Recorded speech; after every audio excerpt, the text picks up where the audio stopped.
Madame le garde des Sceaux, ministre de la Justice, Messieurs les ministres, chers collègues députés. Madame le ministre, je voterai non contre ce projet d'amnistie parce que je ne comprends pas ce qui motive ce projet. Un coup, on veut nous faire croire que c'est pour réhabiliter les acteurs politiques qui, semble-t-il, ne sont demandeurs de rien du tout. Madame le ministre, je voudrais vous dire, le maire de Dakar que je suis, vous le savez parce que vous avez été mon avocat. Vous savez aujourd'hui que je suis exclu des listes électorales pendant 5 ans parce que j'ai été définitivement condamné dans une attaque lâche contre une institution de la République. Attaqué avec des vidéos à l'appui, je suis le seul à être jugé, personne d'autre n'est jugé. Et aujourd'hui, je suis exclu des listes électorales, ça veut dire que si l'élection se tient en 2029, je ne peux pas être candidat et je ne peux plus être candidat à la mairie de Dakar. Ça veut dire que si aujourd'hui on considère que moi qui suis attaqué dans une institution de la République, je n'ai plus le droit de pouvoir compétir parce que j'ai soi-disant été jugé par des magistrats qui se disent être indépendants, je préfère ne pas commenter parce que je préfère garder mon opinion personnelle. Je pense aujourd'hui, et là je m'adresse au président de la République, qu'on n'a pas besoin d'une loi d'amnistie pour réintégrer les acteurs politiques. Tout ce qu'on a besoin, c'est de modifier quelques articles de la loi électorale. Parce que tout le monde sait que les articles 29, 30 et 57 de la loi électorale ont été des articles à la limite particuliers pour cibler des acteurs politiques et les empêcher de pouvoir être candidats.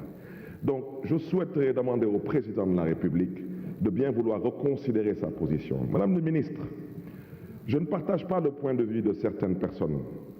Je suis un acteur politique, un opposant, j'ai participé à presque toutes les manifestations dites violentes pendant ces 20 dernières années.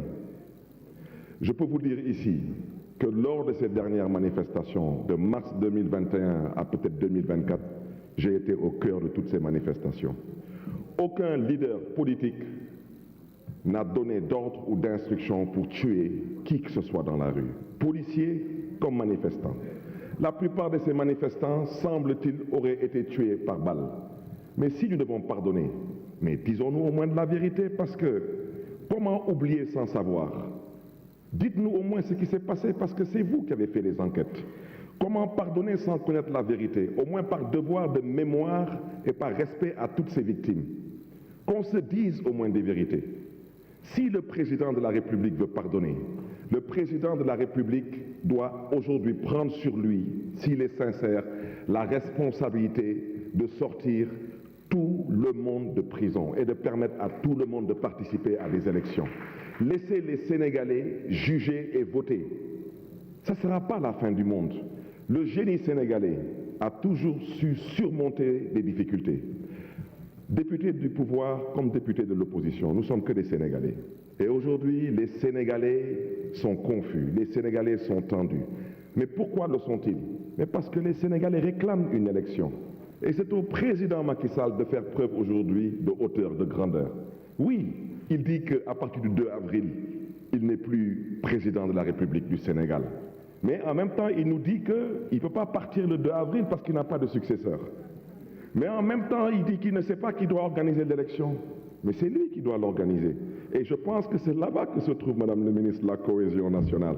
C'est là-bas que se trouve la paix. Chers collègues, dépassionnons le débat. Monsieur le Président de la République, les Sénégalais vous attendent sur une date pour l'élection. Les Sénégalais attendent de vous votre pardon.